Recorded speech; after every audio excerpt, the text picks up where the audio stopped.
it's Emma here again, and welcome back to our sessions on mature learners. Today we have Mark from Hope University telling us about how to fill in personal statements. So take it away, Mark. Thanks very much, Emma. So I'm just going to share my screen for our personal statement talk. So as Emma said, my name is Mark and I work at Liverpool Hope University within the recruitment team. My title is the Shaping Futures Outreach Officer.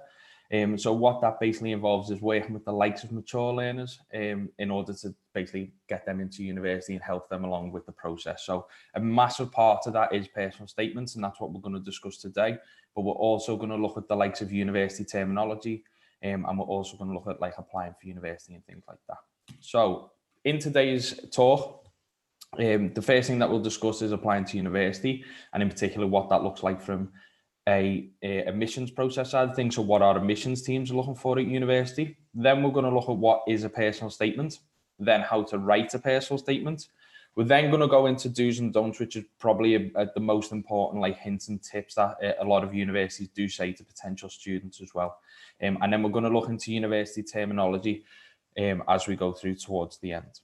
Okay, so first thing that we're going to discuss is applying to university. So our admissions team, and this is what the majority of admissions teams at all different universities are looking for when it comes to personal statements and the applying and things like that. Okay, so the first thing that they're looking for is qualifications. Now, in order to attend university, you need to meet the entry requirements. In order to do that, you need to have the qualifications in order to do that. So qualifications can be made up of a number of different ones as long as they carry something called Ucas points. And a lot of qualifications consist of the likes of BTECs, A levels, AS levels, but in a mature learner's case, it is usually an access course is the main qualification that a lot of mature learners tend to possess. So if you're currently on an access course, then again, that's a good route for you to get into university that little bit quicker. Admissions teams are also looking for an interest and a passion for the subject. Now, you won't be able to do that within just your normal making an application. That's where your personal statement comes into it, and the same for the next point of a motivated student. That's where you need to get as much information across as you can within your personal statement to say, yes, I'm interested in the subject and I have a passion for it. I'm also a motivated student and I've got work experience if required in a relevant area. Okay. You need to also, the admissions team are also looking for the ability to articulate yourself and basically be accurate in your writing. Now, the reason for that is because with the personal statement, you only have a certain amount of a limit. And again, I can explain that as we go through. But essentially what admissions team staff are looking for from potential students is the best students to fill the places that are available on that course, okay? And this, as we go through this, hopefully you'll pick up hints and tips in order to do that. So in order to apply for university, you need to apply through Ucas, okay? So Ucas is the only way that you can make your application through university for the majority of our undergraduate courses. So the first thing that you need to do is register, and obviously there's different strands that come under each of these points. So the first thing is register for your apply account and add your personal details in.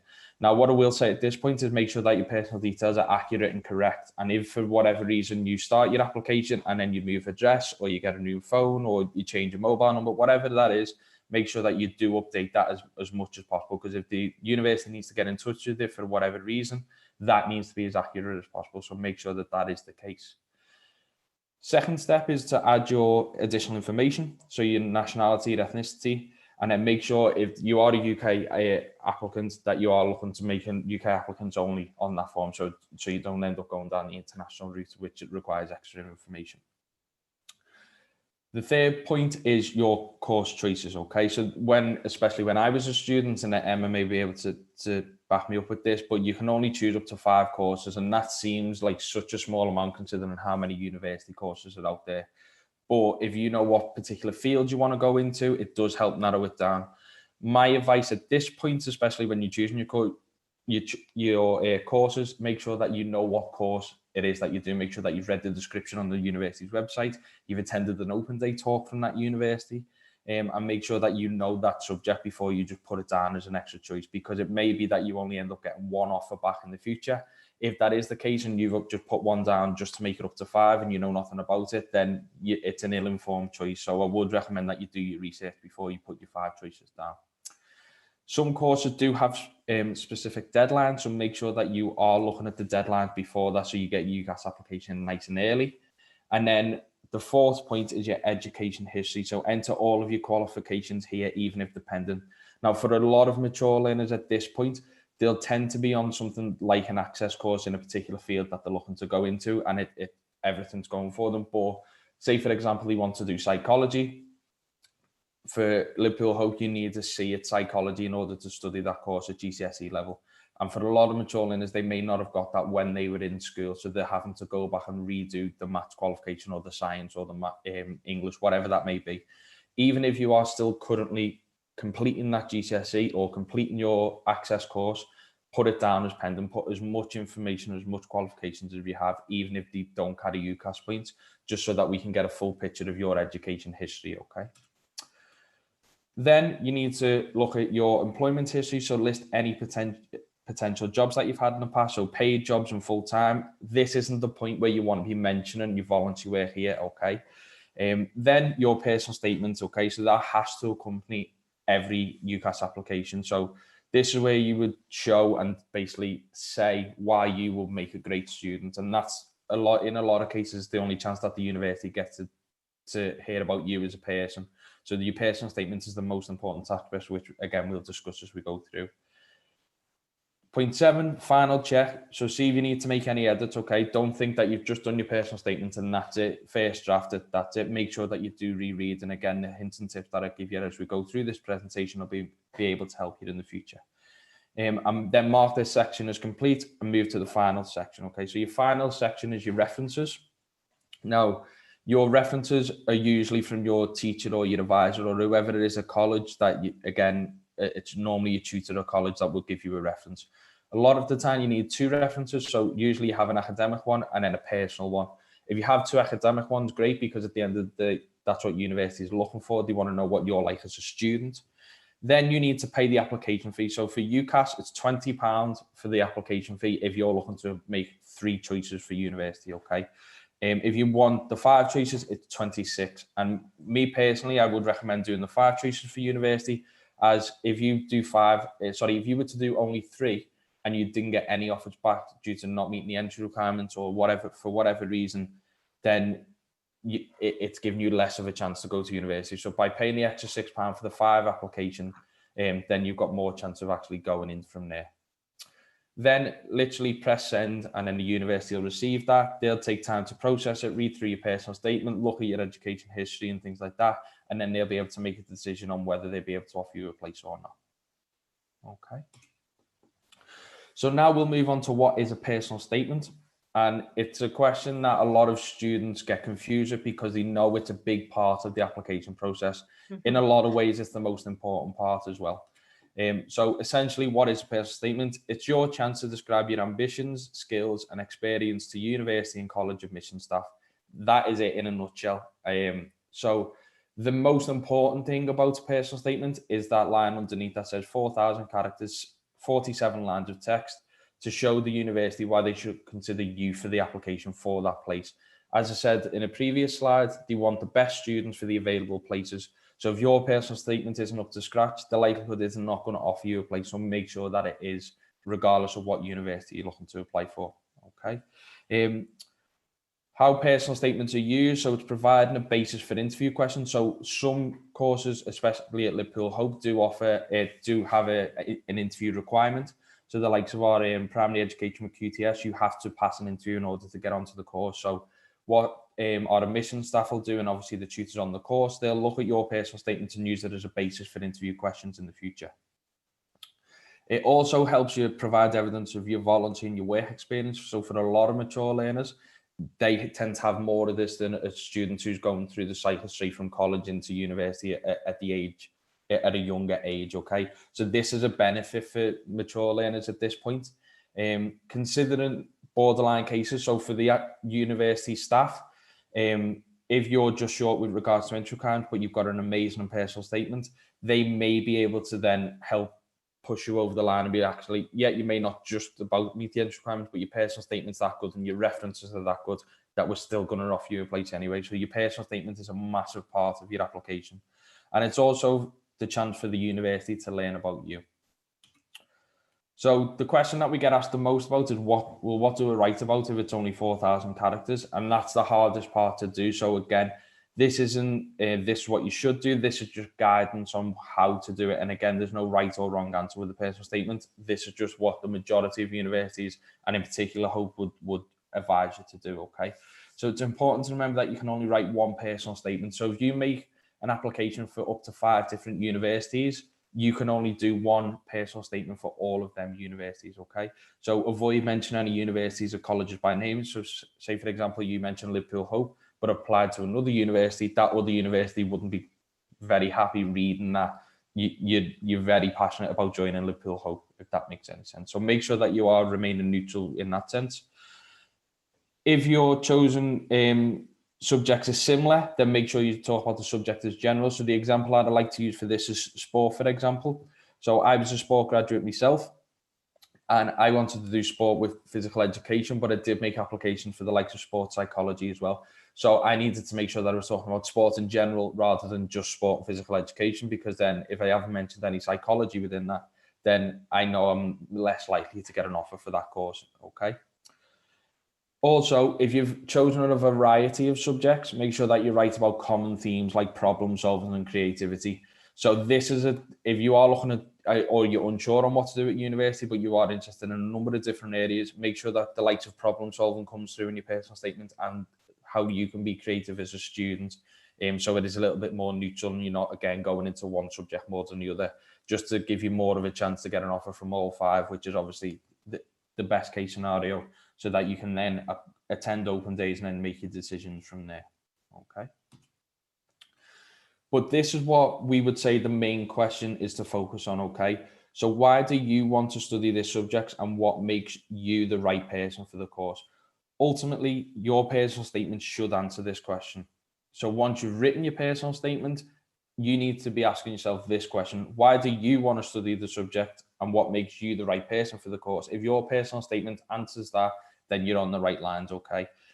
An important thing to remember at this point is not all courses offer the interview. So as I said, primary education with QTS does offer an interview, but for the likes of the course that I studied at Liverpool Hope, so sport combined with education studies, that didn't offer an interview. So for some, so for where we say here for some, that would include me. The only thing the admissions team would have seen on in my application is my personal statement. They wouldn't have got to see me as a person before actually making me the offer, okay? So make sure that you use this to your advantage and you use your personal statement to the best possible way in order to increase your chance of being made an offer. So when writing your personal statement, again, your personal statement should be unique. So there's no definite format for you to follow. Just take your time is a great bit of advice, and make sure that you are giving yourself enough time to do it. Don't be waiting to the Ucas deadline for personal statements and then being like, oh, I'll do it all the night before, because trust me, it just won't help you in the future. So again, here's some more guidelines for you as I go through, but again, another important thing to remember is your personal statement needs to be personal.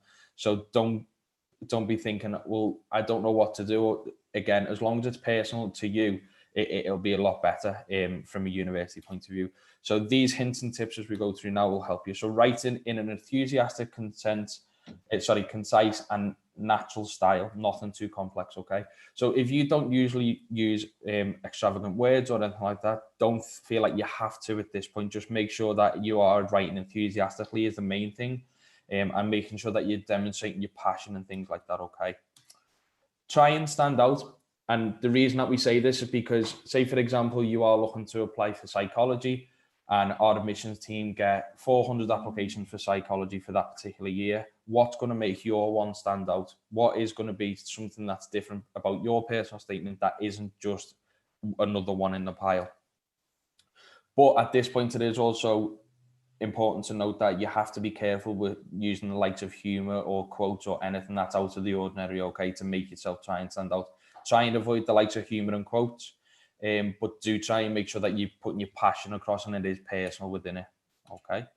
So structure your information to reflect your skills and qualities the university most value. Use the course descriptions to help you. So for example, as I said, for our psychology course, if for example on our website that it says within this psychology degree, you'll be use a number of different assessments, i.e. presentations, that's where you can say, in the past, you've done different types of presentations, you've got great skill sets from that, and that's where you can include it in your personal statement, because that's reflecting on what the university wants to be doing for you as a student anyway. So make sure that you use the course guidance and the description to help you when you write your personal statement. Check the character limit and your line limit as well. So you only have 4,000 characters, and some different word processors get different values when they count the tabs and paragraph spacing. So the most important part of this is make sure that you are using Microsoft Word, and make sure that you are only using that 4,000 character limit. Now, other people have said, well, what happens if I go over? If you go over, you're not able to fit any more information into the space on the Ucas application when you upload your personal statement. So if you wrote 4,200 characters, they will cut off 200 characters. So your sentence will finish mid-sentence, okay? Make sure that you are only using the 4,000 characters, so write it to the best of your ability. And make sure that you, at this point, do avoid waffle in that sense, okay? So if you start your application off saying, ever since I was a kid, I've always wanted to study sport, that bit technically doesn't need to be in it, even though it's an easy way for you to introduce. Go straight in and be like, sport has been a passion of mine for this reason, okay? So it's just helping you with a little bit more, making things concise within that 4,000 limit. Make sure that you proofread out loud and get your teachers, advisors, or family to check it. Again, if you're just writing on a computer, it's easy to just like think, oh, that's okay, and that's it. But make sure that you do read out loud. So when you do read out loud, you can reflect that actually, oh, that needs a comma there, or this needs something here, okay? Make sure that when you do redraft it, that you're happy with it. Don't think that you've wrote it and it's within the 4,000 limit and that's it. Make sure that you do reread over it and redraft and tweak things. But a massive, massive important thing is make sure that your spelling, your punctuation, and your grammar is all correct. As I said, if your personal statement is 1 of 400 on a particular course with regards to the admissions process, if they've got 400 applications in their inbox and they open yours and in the first line you've made a spelling mistake, the likelihood is they're going to put you either to the bottom of the pile or just say no straight away, because this is such an important part of the application process. If you haven't spell checked it, it's showing that you're not proactive enough as a student to make sure that you want it enough, okay? So make sure that your spelling, grammar, and your punctuation is correct as you go through. Now, for a lot of students, and in particular mature learners, it is quite hard to structure your personal statement. So we tend to use this model, which I can explain in depth as we go through. So why do you want to study the course would be what you would open with. You then move on to your academic interests. You would then look at your work experience and your skills and achievements that you've done throughout your life. And then you'd look at concluding statements, okay? So the first part, why do you want to study on the course? These are the questions that you need to be asking yourself within this bit. So what I would recommend is that you use these questions as sort of like signposts throughout and answer each question. And then you sort of, if you answer each question personally yourself and give examples throughout, you're sort of writing it without physically typing it, okay? So put it out on paper first. Mind mapping is essentially what I'm suggesting. So why does the subject interest you? That's what you need to say straight away. Sport interests me for this reason, because, for example, okay? How do your current studies relate to what your proposed course is doing? So if you're doing an access course that involves sociology, for example, and that's what you want to do, that's perfect that you can actually go into that. If you're looking to apply for a variety of subjects, it may be quite hard for you to say, well, if I'm currently studying sociology, but actually I want to go into English, how can you relate that over? And that's where the transferable skills come in that I've mentioned before. So make sure that you are writing about them. And what skills do you possess to make you an ideal student for the course, okay? So again, use the course descriptions to help back yourself up within your personal statement. So again, you're basically doing that tick box of what the admissions teams are looking for. When you move on to the academic interest section, what have you done in school or college to help develop your interest? So what have you done other than just studying the course? as a university, we want students who aren't just doing a course as a tick box just to get the qualification. We want people who are doing wider things. So what trips have you been on? Are you reading any books? Are you watching any documentaries within that area? And how does your course relate to current affairs? So again, in the sociology example, what is COVID-19 doing at the moment that is affecting sociology, and how are we dealing with it as a society? You can put that in your personal statement because it shows that you're being relevant and up to date within the field as well. Okay. What have you done outside of school or college to help related to your academic interest? As I said, make sure that if you're doing any voluntary work within the field, that this is where it comes into it. Okay. And again, on that voluntary work point, make sure that your life, so work experience, skills and achievements are mentioned after that academic interest. Okay. So what extracurricular activities you've done throughout your life? So if you've done, for example, a Duke of Edinburgh Award, things like that, they're brilliant to add into this point. Voluntary work, superb as well, because it shows you as a person, and if it's within the field that you're looking to do, that's even better. So at the moment, obviously, we're around the Christmas time at the moment, and this is where you'll be looking to submit your personal statements. But if you know that you've got time before you were to start a degree next September, and you know that voluntary work will benefit you, my advice is to look into getting some voluntary work done before next September, so that you can, again, you've got more experience, and then you can take that into your university degree with you. Okay. If you don't have that, don't worry, and especially if it's not in the field, don't be worrying like that.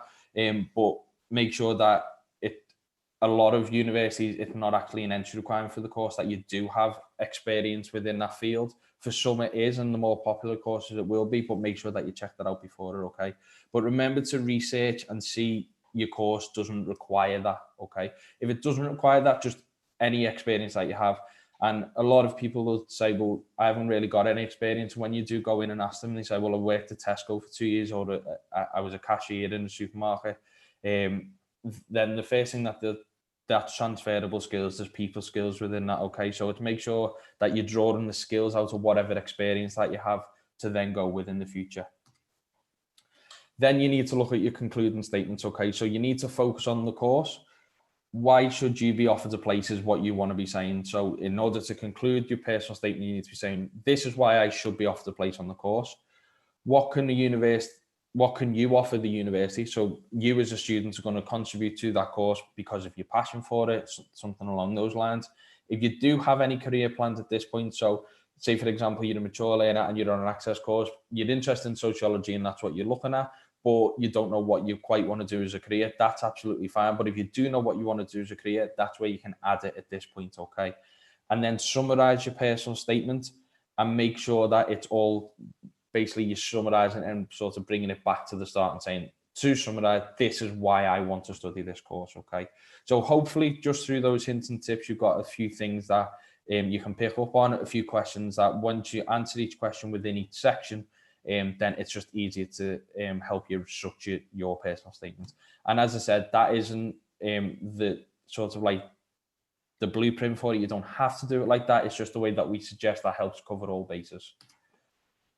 But as we get to this part, this is a main like do's and don'ts. So if you take anything from the presentation today, I would say that this is the most important slide for me personally, okay? So what I would say is a massive don't is don't repeat information. So don't basically say something that you've already said within your presentation. Make sure that you are adding new things to that 4,000 characters. Make sure that you're not repeating yourself, okay? Don't just list your achievements. So don't just say that you got a Duke of Edinburgh Award. Don't just put a line in saying Duke of Edinburgh Award. Make sure that you're explaining what skill set you've got from that. So don't add any information that isn't going to benefit and turn into a positive, okay? Make sure that you do, so as a main do, make sure that you write in Microsoft Word first, because again, it helps you with the character limit and know how many characters you're on. Don't be tempted to plagiarize. Again, the personal statement has to be personal. That's the whole point of it within the application process. So if you're tempted to copy off a friend or something like that, that is a massive no when the university receives it, because they may have seen that personal statement before, okay? So the idea is make sure that it's personal to you, and copying is a definite no-no, okay? Do read it out loud to your friends and family. Again, you may not think that that'll help, but it is a massive point where it will help. That was my biggie, Mark, yeah. Yeah. reading it out, and you know, getting friends and family to kind of read it through and just make sure that it flowed nicely. Yeah. So. Yeah, and it's a massive point that a lot of students may not think of doing, but it does help, especially when you're reading it to a family member who may not have any knowledge of what university is or anything like that. But again, they may say, well, that sentence doesn't quite sound right. Maybe it should be like this. So it's just getting extra advice, which is always a benefit. Okay. Do use an appropriate email address. So if you've made an email address years ago and obviously it's not quite appropriate, make sure that it is an appropriate email address. Do obviously redraft them until you're completely happy with it. This isn't something that you can just do within a couple of hours and then that's it, submit it. It's something that's going to take weeks, possibly a month or two to do. Make sure that you do redraft so that you're getting the better information from that. It took me about 2 or 3 weeks to write my personal statement. Yeah. I must have changed it several times. And that's probably the best thing that you've done, again, because if you'd have just done your first draft and submitted it, you knew straight away that it wasn't the best thing that you could have produced. So by taking your time and doing that 2-3 weeks, as we've mentioned through the hints and tips, it's obviously beneficial for you, obviously with you being a current student, Emma. So another thing is, do think carefully about your spelling and grammar, as I mentioned before. Again, any spelling mistakes, grammar or vocab mistakes, then straight away, it's a big red flag for universities, okay? And try not to begin every sentence with I, and that's more to do with the standing out point that I mentioned in a previous slide, okay? If you do that, then it's just going to get lost with regards to a personal statement, okay? So again, you want to capture the reader's attention right the way throughout your personal statement. So what we're going to do now is move on to university terminology. And the reason that I've added this section is a lot of students, and me in particular, when I started, didn't know what these key terms meant.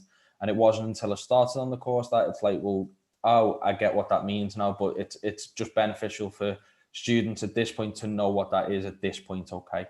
So as we go through, Emma, you can feel free to answer a few. So for undergraduate, that's basically a main question of, it's something that it's sort of like the elephant in the room.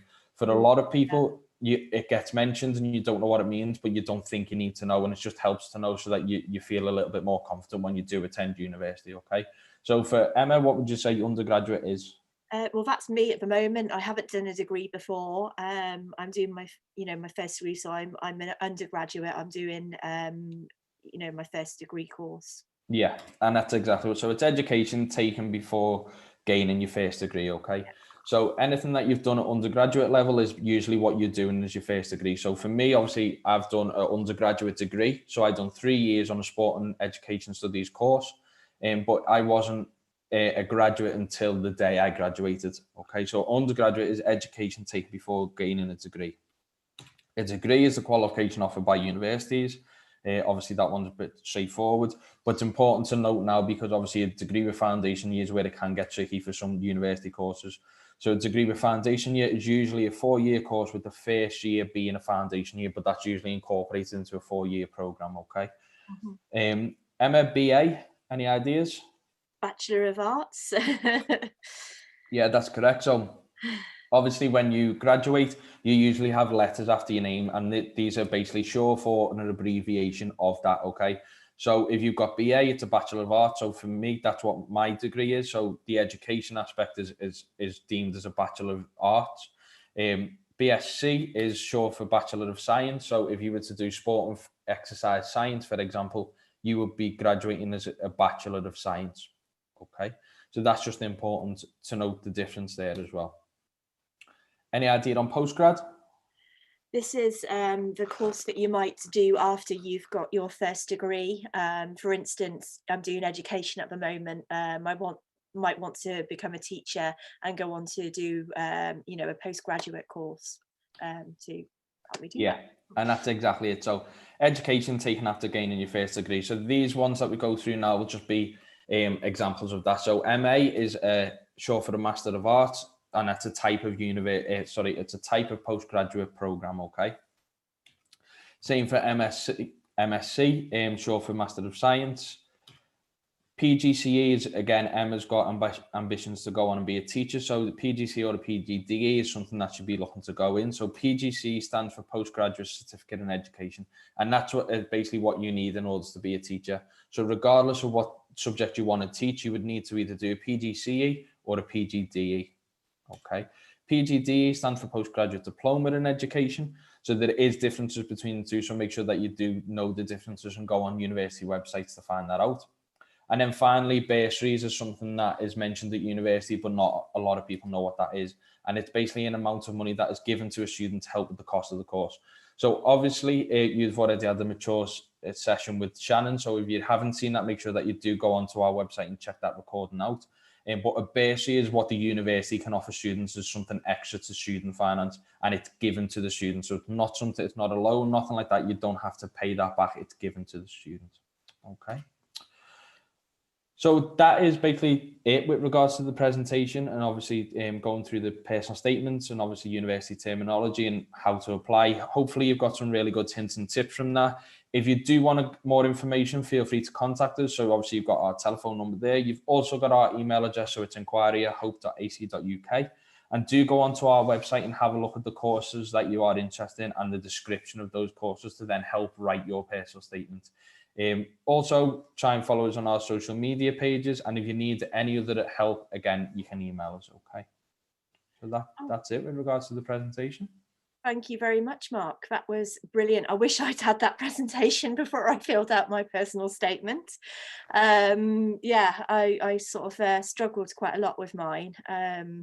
But, you know, just take on board what Mark says, and just ask for help. That's the main thing I can say about this. Is if you're struggling, then get someone else's view. If you're struggling with a particular sentence, you know, go and ask your boyfriend or a friend, or, you know, if you're at work, go and ask a colleague how they might sort of word it. Just the important thing is that you're selling yourself on this personal statement. It's so important to get it right. I think particularly as a mature student, because you might not be coming out of education. I mean, I had been working for several years before I went back into education. And so I was very nervous about it. And so, you know, the personal statement for me was my big sell point, because I didn't have my tutors or, you know, comments from tutors to fall back on. You know, it had to be what I put in my statement. So, you know, I can't emphasize enough the fact that just, you know, ask for help and make sure you get it right.